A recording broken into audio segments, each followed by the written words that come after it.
Hello dear students, welcome to Mastigi Pathshala.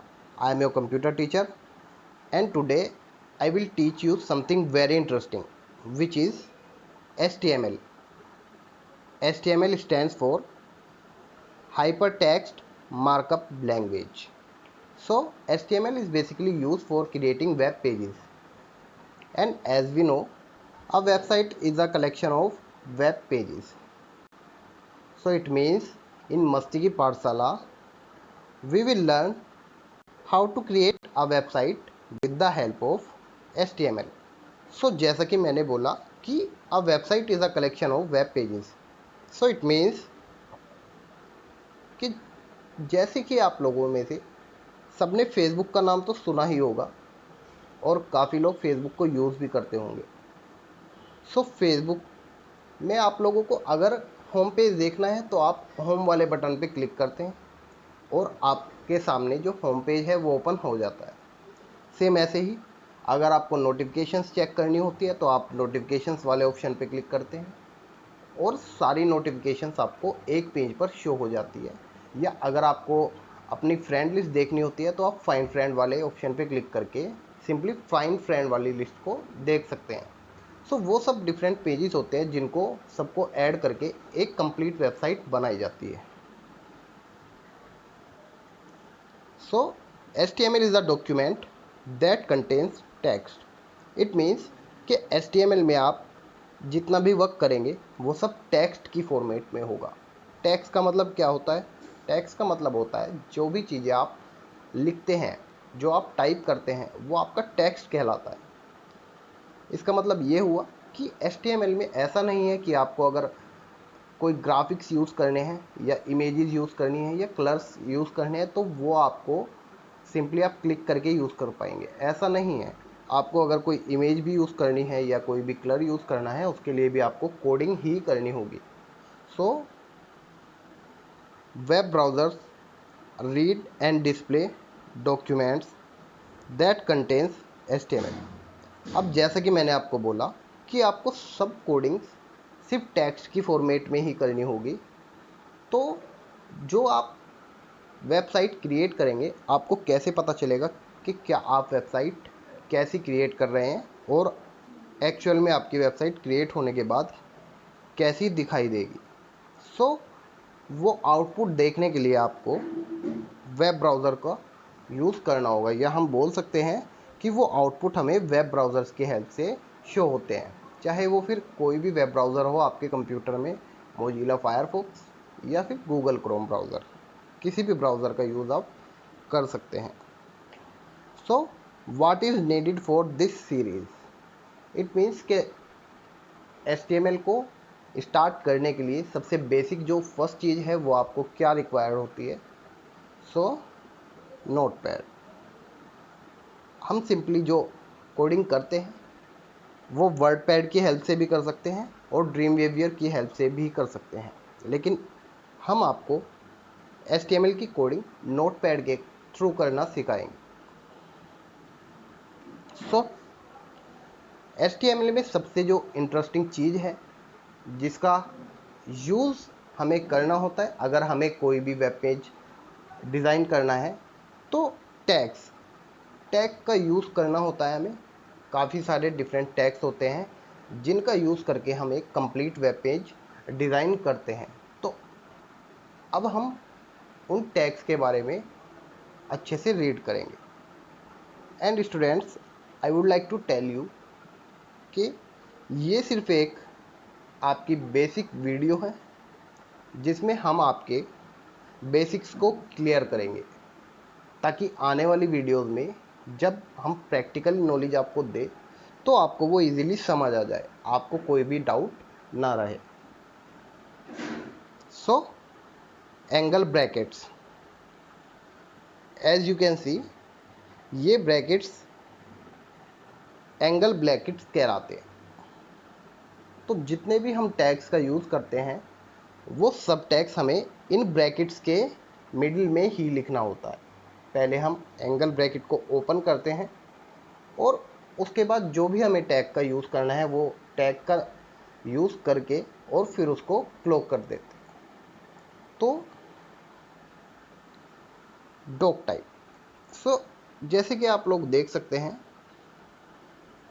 कि यहाँ पर भी हमने एंगल ब्रैकेट का यूज़ किया है। एंगल ब्रैकेट के बीच में सिंपली आप जो भी टैग का आपको यूज़ करना है तो वो टैग आप ऐसे यूज़ करते हैं। So defines the document type. So doc type is basically use for defining the document type. जैसे कि हम HTML की फाइल बनाते हैं, सो सबसे जो फर्स्ट आपको टैग लगाना होता है वो होता है डॉक टाइप। डॉक टाइप में आप लिखते हैं डॉक टाइप HTML, ताकि हमारे कंप्यूटर को पता हो कि जो भी वर्क हम करने जा रहे हैं वो सब हम HTML में करेंगे या HTML का वर्क हम करने जा रहे हैं। सो HTML कोडिंग को स्टार्ट करने के लिए डॉक टाइप के बाद हमें HTML टैग का यूज़ करना होता है। सो जैसे कि आप लोग देख सकते हैं यहाँ पे दो HTML टैग्स हैं, लेकिन इनमें एक डिफरेंस है। वो डिफरेंस है इस वाले टैग में स्लैश का यूज़ किया है, जबकि फर्स्ट वाले टैग में हमने स्लैश का यूज़ नहीं किया। तो अब इन दोनों टैग्स में डिफरेंस क्या है? So first one is opening tag and second one is closing tag. So ये डिफरेंस होता है। जो हम टैग सिर्फ एंगल ब्रैकेट के थ्रू यूज़ करते हैं वो आपका ओपनिंग टैग होता है, और जिस टैग में हम एंगल ब्रैकेट्स के साथ स्लैश का भी यूज़ करते हैं वो आपका क्लोजिंग टैग होता है। और ये चीज़ आपको बिल्कुल ध्यान रखनी है कि अगर आप कोई भी टैग को ओपन करते हैं तो उस टैग को आपको क्लोज भी करना होगा। जितने भी टैग आप ओपन करेंगे वो क्लोज भी करना होगा। हालांकि कुछ टैग्स ऐसे भी हैं जिनको हमें क्लोज करने की कोई ज़रूरत नहीं होती है, वो हम आपको आगे वीडियो में बता देंगे। Title defines a title for the document. अब जैसे कि आपने काफ़ी सारी वेबसाइट्स यूज़ करी होंगी, अपने मोबाइल फ़ोन में हो, चाहे वो फिर आपके लैपटॉप में हो या आपके कंप्यूटर में हो। सो जब भी आप कोई वेबसाइट ओपन करते हैं तो आपके वेब ब्राउज़र में जो टैब ओपन होती है उस टैब में उस वेबसाइट का नेम वहाँ पे शो हो रहा होता है। सो आप जो भी अपनी वेबसाइट बनाएंगे उस वेबसाइट में आपको एक टाइटल देना होगा। तो वो टाइटल आपके वेब ब्राउज़र में जो आपकी टैब होगी जब आप अपने प्रोग्राम को रन करेंगे वहाँ पर एज अ टाइटल शो हो जाएगा। बॉडी टैग, बॉडी टैग में भी सिंपली हमें एंगल ब्रैकेट के बीच में जैसे कि मैंने बताया वो लिखना होता है। तो बॉडी टैग हमारा मेन टैग होता है, या हम बोल सकते हैं ये एक कंटेनर होता है, कंटेनर टैग होता है जिसमें हमें सारी कोडिंग HTML की करनी होती है। इट मीन्स के HTML में आप जितने भी कोडिंग करेंगे वो सब बॉडी टैग के अंदर होगी, या हम बोल सकते हैं कि जो भी आप कोडिंग बॉडी टैग के अंदर करते हैं वो सब कोडिंग ही आपके वेब पेज पर शो होती है। जैसे कि मैंने बताया कि टाइटल टैग में आप जो भी लिखते हैं वो आपके टाइटल के रूप में शो होता है, लेकिन बॉडी टैग के अंदर जितनी भी चीज़ें आप करते हैं, जो भी आप कोडिंग यूज़ करते हैं वो सब आपके वेब पेज पर शो होता है। सो जैसे कि आप लोग देख सकते हैं कि बॉडी टैग और उसके मिडिल में जितने भी आप कोडिंग करेंगे वो कहलाएगा markup element. H1 to H6 defines HTML headings। So H1 to H6 जैसे कि आप देख सकते हैं हेडिंग 1 2 3 4 5 एंड 6। सो HTML में हमारे पास टोटल 6 टाइप के हेडिंग्स होते हैं जिनका हम यूज़ कर सकते हैं। सो इनमें डिफरेंस क्या होता है? तो जैसे कि आप इस इमेज के थ्रू देख सकते हैं हर एक टैग में नंबर के साथ उनका साइज डिक्रीज़ होता जाता है। So it means heading 1 is the largest heading and S6 is the smallest heading. So अपनी नीड के अकॉर्डिंग आप कोई भी हेडिंग का यूज़ कर सकते हैं। अगर हम कोई आर्टिकल लिखते हैं तो आर्टिकल्स में हमें नॉर्मली हेडिंग्स का यूज़ करना होता है। सो आप वहाँ पे हेडिंग टैग का यूज़ कर सकते हैं। और अगर आप कोई हेडिंग देते हैं और उसका सब हेडिंग देते हैं तो सब हेडिंग हम हेडिंग से थोड़ा छोटे साइज का रखते हैं, तो वहाँ पर भी आप इसको ईज़िली यूज़ कर सकते हैं।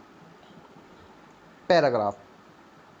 अब जैसे कि आपने अपने आर्टिकल में हेडिंग्स दे दिया है तो उसमें जो आप कंटेंट जितना भी लिखते हैं वो सब आपका पैराग्राफ टैग के थ्रू हम यूज़ करते हैं। आपको अपने हेडिंग में जो भी इंफॉर्मेशन देनी है हम उसको पैराग्राफ में लिखते हैं, उसको पैराग्राफ बोला जाता है। तो उसके लिए पैराग्राफ यानी कि पी टैग का ही यूज़ किया जाता है। Next one is BR, inserting a single line break. So जैसा कि आप लोग अपने कंप्यूटर पे कुछ टाइप कर रहे होते हैं तो नेक्स्ट लाइन में आने के लिए आप सिंपली एंटर की का यूज़ कर देते हैं, लेकिन HTML में ऐसा नहीं है। अगर आपको नेक्स्ट लाइन में आना है तो नेक्स्ट लाइन में आने के लिए आपको BR यानी कि लाइन ब्रेक टैग का यूज़ करना होगा। BR टैग का यूज़ करने से वो लाइन बीच से ब्रेक हो जाएगी और देन नेक्स्ट लाइन स्टार्ट हो जाती है। So it is a empty element. जैसे कि मैंने आपको बताया था कि कुछ टैग्स ऐसे होते हैं जिनको हमें क्लोज करने की नीड नहीं होती है, तो BR भी आपका एक ऐसा ही टैग है जिसको हमें क्लोज नहीं करना होता है। इसको सिंपली हम ऐसे ही यूज़ करते हैं। IMG defines an image. अगर आपको अपनी वेबसाइट पर कोई भी इमेज शो करानी होती है, फिर चाहे वो आपकी खुद की इमेज हो या आपके आर्टिकल से रिलेटेड कोई इमेज हो, तो इमेज को इंसर्ट करने के लिए हम सिंपली इमेज यानी कि IMG टैग का यूज़ करते हैं। वो यूज़ करते कैसे हैं, इमेज कैसे इंसर्ट करते हैं, वो सब भी हम आपको प्रैक्टिकल में करके दिखाएंगे। Audio defines sound content.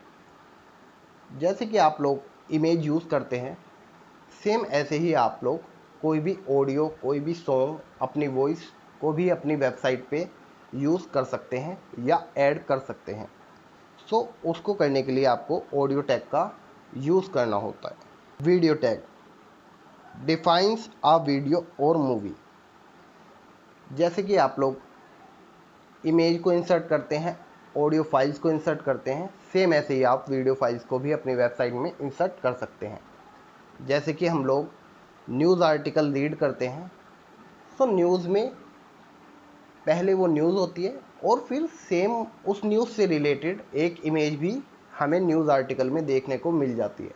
तो बिल्कुल ऐसे ही आप भी अगर कोई आर्टिकल डालते हैं तो उस आर्टिकल से रिलेटेड वीडियो आप लोग अपनी वेबसाइट पे अपलोड कर सकते हैं। सो ये आपके थे कुछ बेसिक टैग्स जिनका हम HTML में यूज़ करते हैं। हालांकि HTML में सिर्फ इतने ही टैग नहीं है, काफ़ी सारे टैग्स होते हैं, लेकिन उन सब टैग्स को एक ही वीडियो में बताना पॉसिबल नहीं है। लेकिन हाँ, अगर आपने इन टैग्स को यूज़ करना सीख लिया तो आने वाले टाइम में आप उन सब टैग्स को भी ईज़िली यूज़ कर पाएंगे। उसके लिए आपको किसी और पर्सन की भी रिक्वायरमेंट नहीं होगी। So that is for today students. Stay healthy, stay safe. Thank you so much.